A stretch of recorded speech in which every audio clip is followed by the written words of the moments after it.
Climate change is vastly more than an environmental crisis. It is a crisis of human inequality.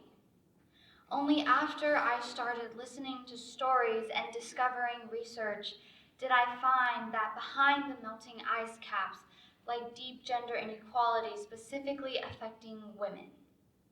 It's the droughts, it's the floods, it's the fires. It's the fact that 80% of people displaced by climate change are women. Can we as society really claim to understand climate change without being fully aware of all of its implications?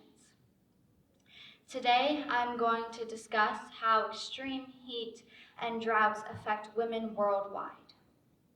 Increases in droughts can be seen throughout various parts of the world. In 2015 to 2021, NASA reported some of the warmest years in the modern record.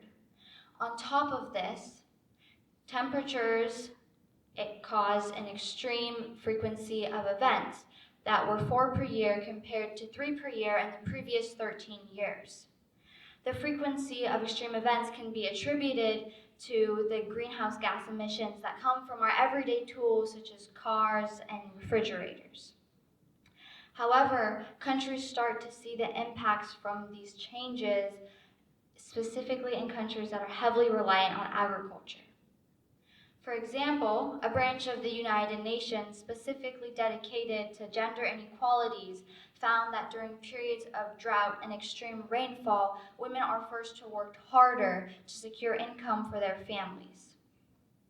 They are burdened even more when droughts cause them to ask the unthinkable questions sometimes to their children, dropping out of school. A study in 2018 in Botswana found that 70% of children taken out of school to help support their families were girls. Furthermore, the Malala Fund estimates that by 2025, climate change will have prevented 12.5 million girls from completing their education worldwide.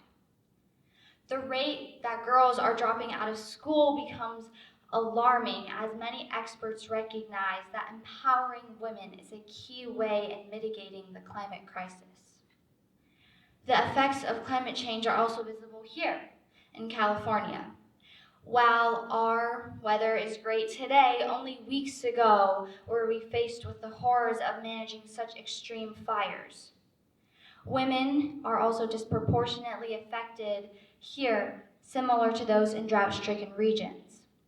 Monique Morez, a loving mother of 3, lost her home, pets, and all of her belongings in the Palisades fire.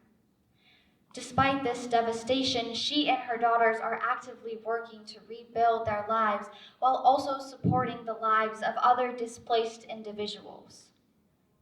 Furthermore, domestic workers often go unnoticed in recovery efforts.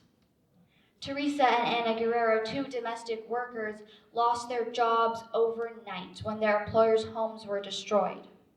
Without a safety net, these women suffer severe financial struggles to find new employment in the aftermath of the disaster. Their stories represent a larger issue.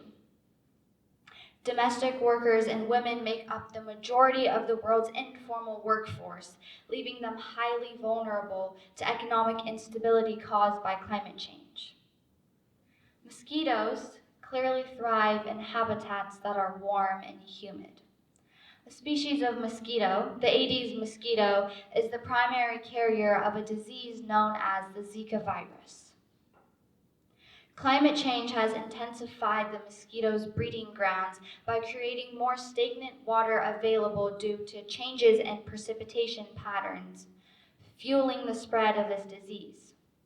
The Baylor College of Medicine found that 116 new mothers delivered babies with Zika-associated birth defects that cause an abnormally small head and significant brain damage. The effects of climate change are visible here, from our home in California to drought-stricken villages in Africa, where women face significant economic and health challenges due to climate-related disasters. However, they also demonstrate leadership and resilience in the face of adversity. By acknowledging and addressing these gendered impacts, we can work towards a future where climate policies prioritize the well-being and empowerment of women around the world. Thank you.